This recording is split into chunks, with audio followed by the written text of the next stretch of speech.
Okay, indicator gap free version 3.4 is actually is not nothing new. Sama juga macam yang saya cakap sebelum ni. It's more cause certain added value lah untuk memudahkan kita guna. Alright, same thing indicator gap free ni tuan-tuan dan puan-puan.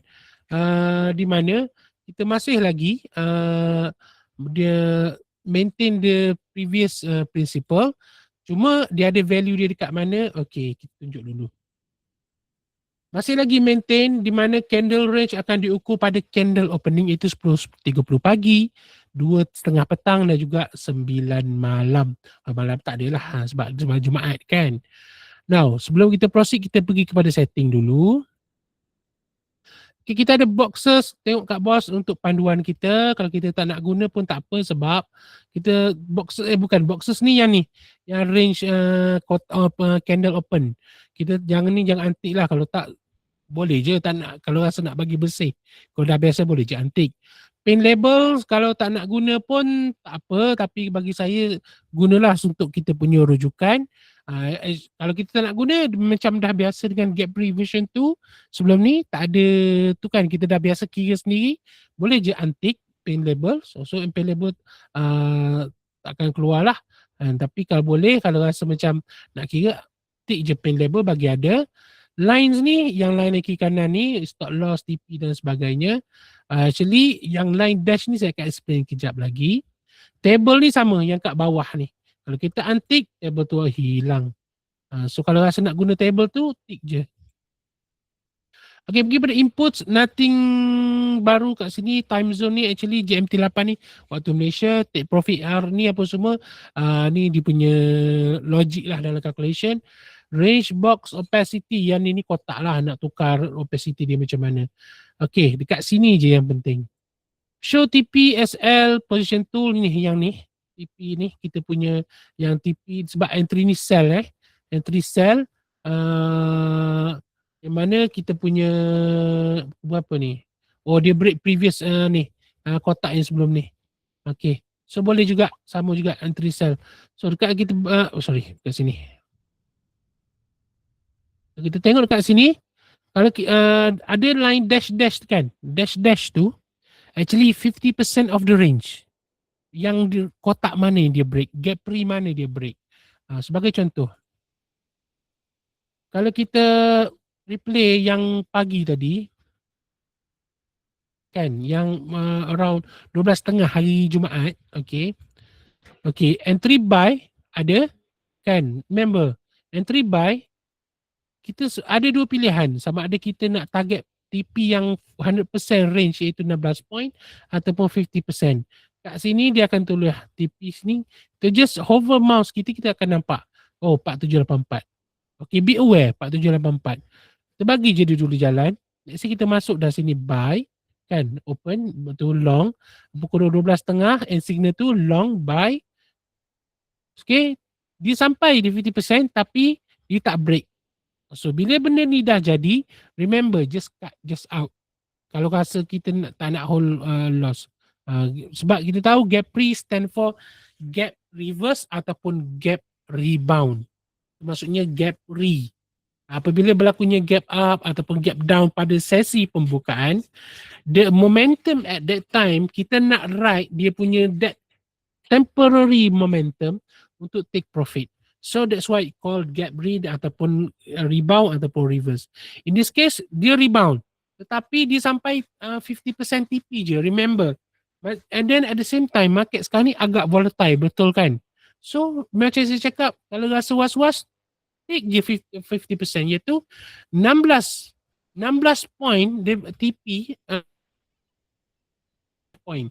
So 8 point pun dah okey dah, betul tak? Okay, contohnya entry dekat sini, masa dia break tu 4776, so 4 point kat situ, TP 4784. So berapa? 8 point. So 8 point dah banyak dah tuan-tuan, betul tak? 8 point cabut je lah. Of course kalau kita nak 100% boleh je, tak ada masalah. Now back to this. Dia sampai 50% TP, kita dah reference, so kita cabut, dia dah turun. Say kita ambil 50%, tiba-tiba nampak SL tak lama lagi dia tembus yang tembus the SL hit dekat sini sebab kita target sistem kita dekat 100% sahaja. So up to your discretion lah. Okay. Jadi dia dah slow, mungkin nak cipta gap resell. Dia turun petang tu tak silap. Okay. Gap resell dah keluar, entry short, entry 4750, apa ni close breakout tu. Dia hanya signal ni akan keluar bila candle complete je. Mana cukup 5 minit. So entry 4750, TP 4734 100% dengan juga stop loss 4766. So kita tengoklah sampai tak TP. Tak silap sampai. Yang tu dia terjun. Kan? Okay, in this situation sampailah. So TP hit kita dah dapat berapa range kita? 16. Let's say pagi tadi kita dah ambil 8 point campur 16 point. Okay, kita takut lah kita nak ambil 5%. 8 pagi, 8 petang. So dapat dah. Kata apa? 8 pagi, 8 pukul 2. Betul lah, 8 pukul 12 dah pukul 3. Pukul 2 lebih tadi. 2.30 lebih. Dah dapat 8 point. Ni yang pukul berapa entry, exit? Pukul 4.30 kan, 4.30 dah dapat pula 8 point. So 8816 kali je orang kata apa apa ni bab 25 kita dah dapat profit kita. Gapri is simple as that. And then remember kita ada 3 session on normal trading day. Pagi, petang dan juga malam. So if kita kira secara optimumnya kita dapat satu kali entry yang TP achieve for each session. Mungkinlah candle mungkin below 15% lah. 15 points kita dapat let's say 7 point. 7 kali 3 21. 21 point times 35 berapa tuan-tuan dan puan? Around 500, betul tak? So 500 sehari not bad, betul tak? Dan of course ada harinya dia sideways terus. Okay, sideways very easy nak spot macam kita dah tengok sehari sebelum ni. Ni sideways. Contoh sideways dia candle open. Lepas tu dia sidai. Kita tak ada signal lah. Nak buat macam mana? Okay, nampak? Sekejap. Kita bagi dia jalan dulu. Okay. Ni. Range banyak 41. Okay, kita pun ready. News pun US dengan Iran pun ada konflik baru. Target mungkin kita boleh buy. Tapi tak ada signal. So tak ada signal, tak payahlah. Sebab sekarang ni market bila dalam range gapri, range candle opening, kita panggil sebagai sideways. Sideways is very hard to trade. Melainkan kita guna indikator lain lah untuk scalping. Sebagai contoh BYT dan sebagainya. Which is BYT dalam fasa testing lagi. Cuma malam ni saya akan introduce juga. Bila dah launch nanti Ogos, kita terus boleh guna. Tengok sekarang ni kita tengok BY apa ni entry gapri memang tak boleh makan lah bila sideways. Alright, simple as that untuk gapri. Very simple. Now of course box ni boleh je nak guna tak nak guna sebab dekat chart pun dah ada tanda siap-siap. Alright, any question on gapri version 3? Okay, ada kawan kita tanya macam mana boleh ke pakai dekat mana-mana time interval ataupun time frame untuk gapri atau new trader? Yes, boleh. Kedua-dua indikator ni versatile.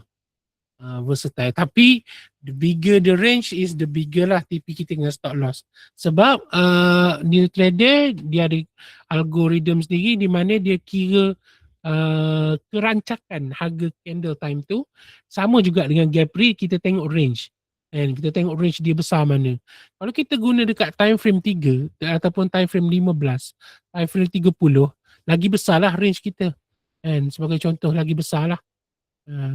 And of course, indikator saya ni juga saya dah set di mana entry tak akan keluar selagi yang baru, entry lama 21 long. Maknanya ni yang semalam punya long. And dua semalam punya dia tak akan keluar signal baru kecuali dia dah TP hit ataupun stop loss hit. Macam tu untuk gapri. So kita tak perlu risau, kita pening. Kita tengok kat kotak ni je. 21 long. 22. Ni dah 23. Macam tu. Tak ada signal lagi. Relax dululah. Macam tu. Alright.